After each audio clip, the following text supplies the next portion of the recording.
Hello everyone, कैसे हो आप। नीट का एग्ज़ाम देने के बाद बच्चे यही सोच रहे होंगे कब हमारा रिजल्ट आए, कब नीट की काउंसलिंग स्टार्ट हो, कब नई कॉलेज में जाए। और जिन बच्चों के कम मार्क्स है वो सोच रहे होंगे कब फर्स्ट और सेकंड काउंसलिंग ख़त्म हो ताकि मोपअप में हमारा नंबर आए। क्योंकि मैं अपना पर्सनल एक्सपीरियंस बता रही हूँ कि जिन बच्चों की रैंक कम आएगी ना, और वो सिलेक्शन रेंज में भी होगा, मतलब 30,000 के अंदर उसकी रैंक है, बट अभी ये तो होगा नहीं कि फर्स्ट राउंड में उसका नंबर आ जाए। लेकिन कम मार्क्स से बेस्ट जीएमसी में कैसे जाया जा सकता है, ये मेरा खुद का पर्सनल एक्सपीरियंस है। मैं ऐसे हवा में बातें नहीं कर रही कि गूगल से सर्च कर लिया बता रही हूँ, ऐसा कुछ भी नहीं है। लिटरली जब मैंने एग्ज़ाम दिया था नीट का, तो मेरी रैंक अच्छी थी, मैं ओबीसी कैटेगरी से हूँ, रैंक अच्छी थी। पर ये है ना कि कौन सी जीएमसी मिलेगी, घर से कितनी दूर मिलेगी, फीस क्या होगी, और काफ़ी ज़्यादा मतलब कि जाने आने में कोई दिक्कत तो नहीं होगी। काफ़ी ज़्यादा चीज़ें देख के हम काउंसलिंग करवाते हैं।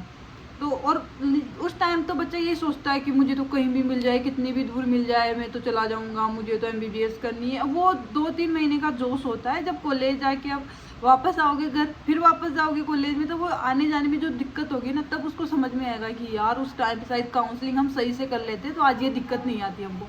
जब मेरा भी ये सीन था कि कहीं भी मिल जाए कॉलेज, मैं तो चली जाऊंगी।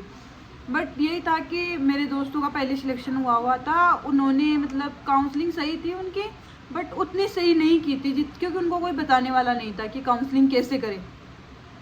तो उनको मतलब उनको और बेटर कॉलेज मिल सकती थी, बट उनको कोटा मिली, बीकानेर मिल सकती थी, मतलब था कि ज़्यादा बेटर कॉलेज मिल सकती थी। बट काउंसलिंग सही से नहीं करवाया, जल्दी कॉलेज ले ली, तो उनको जितना वो डिज़र्व करते थे उससे कम बेटर कॉलेज मिली मतलब। तो जब मेरा नंबर आया तो मेरे भी मार्क्स यही थे। अब ऐसा था कि इतने कम मार्क्स तो सही थे, रैंक भी सही थी, बट बेस्ट घर के भी पास हो और ज़्यादा आने जाने में भी दिक्कत ना हो, फीस भी मतलब सही से हो, तो वो सीन हो जाता है। धीरे धीरे काउंसलिंग स्टार्ट हुई, तो मेरे दोस्तों ने कहा कि तुम अच्छे से काउंसलिंग करवाना और जो हम कहें वैसे वैसे करना। मैंने कहा ठीक है।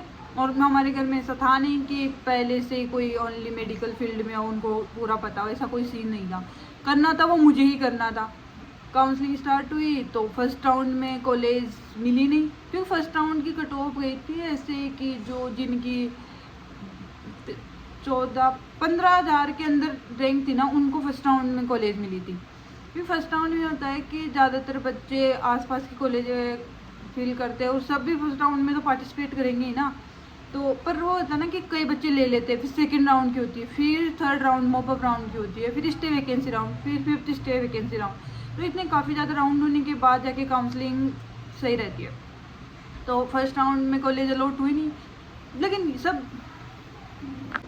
यार देखिए सीधा सा है, जिस चीज़ को हम फेस किए हुए होते हैं ना, हमें उसी चीज़ के बारे में ज़्यादा बेटर एक्सपीरियंस रहता है।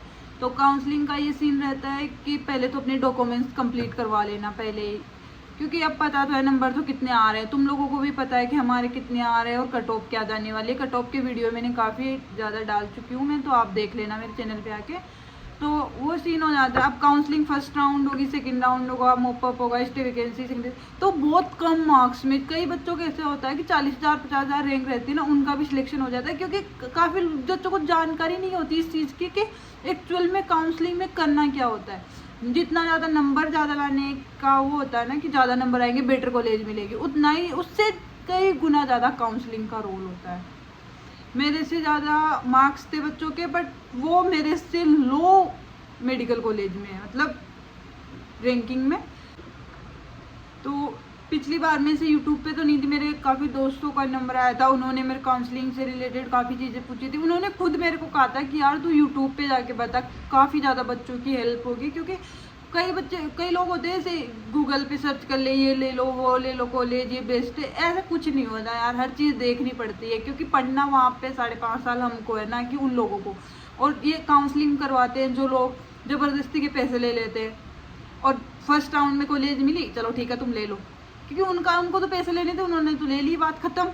लेकिन ये सीन है कि पढ़ना तो तुम्हें है ना, तुम्हें बेस्ट से बेस्ट मेडिकल कॉलेज में जाना है, तो तुम्हें क्या करना है। तो उनका सीधा सा है कि फर्स्ट काउंसलिंग स्टार्ट हो तो वो कॉलेजें बननी है आपको फर्स्ट राउंड में, और उसका सीक्वेंस होता है। ऐसे नहीं कि आप रेंडमली फीस करती है प्रॉपर। मैं आपको एक एक स्टेप वाइज बताऊंगी कि आपको क्या करना है, किस डेट को रिजल्ट आने वाला है, किस डेट को चॉइस फिलिंग होगी, किस डेट के मतलब करेक्शन विंडो ओपन होगा।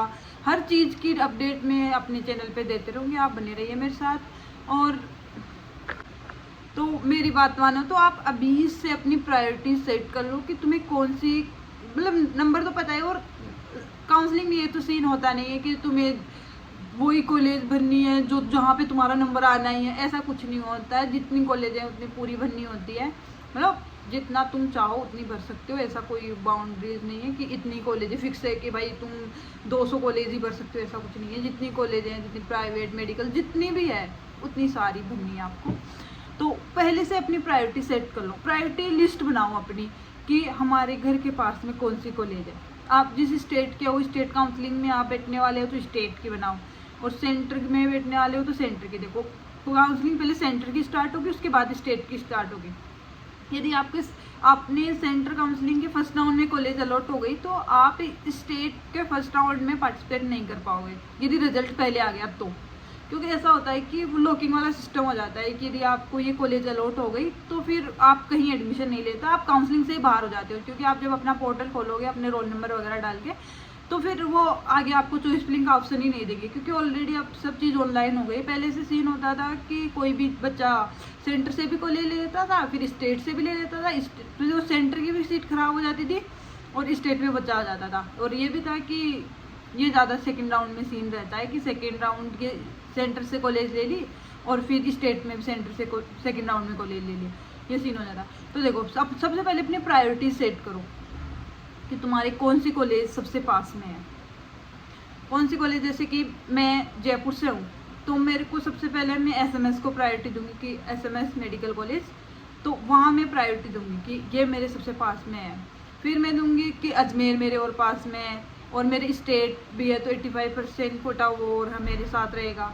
तो और फिर अजमेर, बीकानेर, कोटा, जोधपुर, ये कॉलेज मेरे पास में है और मैं इस स्टेट की भी हूँ, तो मेरे लिए तो ज़्यादा ऑप्शन सही रहेगा ना कि मैं इसी को स्टेट में रहूँ, चाहे वो सेंटर से आऊँ चाहे स्टेट से आऊँ। स्टेट से राजस्थान की कट ऑफ स्टेट राउंड में थोड़ी ज़्यादा जाती है और सेंटर की कम जाती है। तो और कई ज़्यादातर स्टेट ऐसे हैं जिनकी सेंटर की कट ऑफ ज़्यादा जाती है और स्टेट की कम जाती है, पर दिल्ली और अपना राजस्थान, इनके ऐसा सीन होता है कि सेंटर की कम जाती है, स्टेट की ज़्यादा जाती है कट ऑफ। तो अपनी प्रायोरिटी सेट करो। यदि कोई बच्चा है जो मतलब फाइनेंशियल उतनी ठीक नहीं है कंडीशन, तो वो फीस की स्ट्रक्चर भी देखे। जैसे कि महाराष्ट्र, ये ऐसे वाली स्टेट है जहाँ पे फीस भी काफ़ी ज़्यादा हाई रहती है। तो और बिहार की, मतलब बिहार, यूपी, इनकी फ़ीस काफ़ी ज़्यादा कम रहती है कंपेरेटिव टू महाराष्ट्र। तो अपनी प्रायोरिटी सेट करो, और यह डेट वाइज मैं आपको बता दूंगी आपको किस डेट को कौन सा काम करवाना है। और अपने डॉक्यूमेंट्स वगैरह सब तैयार रखो। लास्ट टाइम पे ना बहुत दिक्कत होती है इस चीज़ की कि कोई मतलब अपना वो क्या बोलते कास्ट सर्टिफिकेट वगैरह सब पहले से एकदम फ्रेश बनवा के रखो आप, क्योंकि वो 6 मंथ में एक्सपायर हो जाते हैं, उनका वो डेट वेट का सीन रहता है, तो पहले से बनाओ। और ये चीज़ सबसे ज़्यादा इम्पोर्टेंट है कि यदि आपका कास्ट सर्टिफिकेट है तो सेंटर का अलग होता है, स्टेट का अलग होता है, तो उन दोनों को अच्छे से बनवा लेना। क्योंकि कई बच्चे होते हैं कि स्टेट का बनवा लेते हैं, ये मेरे साथ खुद से हुआ था। मतलब मैंने तो बनवा लिया था, मेरे पापा ने सेंटर का बनवा लिया था, लेकिन एक जो मेरे साथ था उसने नहीं बनवाया था। तो ये सीन होता है। तो सेंटर का कास्ट सर्टिफिकेट अलग होता है, स्टेट का अलग होता है, तो अलग अलग बनवाना है। ऐसे नहीं कि एक ही बनवा दो। टीसी वगैरह पहले से अपनी तैयार रखो, क्योंकि पता तो है नंबर तो आना ही है। तो अपनी प्रायोरिटी सेट करो कि क्या करना है मेरे को, कैसे करना है, और फर्स्ट प्रायोरिटी पे कौन सी कॉलेज रखूँगा मैं। उसके बाद अब 20 से बनाना स्टार्ट करोगे ना तुम कि डिस्टेंस कितनी है, कितनी फ़ीस है, और कितनी रैंक की, मतलब फर्स्ट राउंड में या फिर लास्ट ईयर उसकी क्या कट ऑफ गई थी, मुझे ये कॉलेज मिल सकती है कि नहीं मिल सकती। ये चीज़ें आप अभी से स्टार्ट करोगे ना रिजल्ट आने से पहले से, तब जाके काउंसलिंग स्टार्ट होगी ना, तब आपको कोई दिक्कत नहीं आएगी। लेकिन ये ऐसा होता है काउंसलिंग स्टार्ट हो जाती है, फिर ज़्यादा टाइम नहीं होता, 3 दिन चॉइस फिलिंग में रहता है और फिर रिजल्ट आ जाता है 8 दिन में, कॉलेज अलॉट हो जाती है, वहाँ जाके अलॉटमेंट लेटर वगैरह निकलवाने के बाद वो कॉलेज लेनी होती है, तो टाइम नहीं मिल पाता है। तो अभी से अपना काम स्टार्ट कर दो।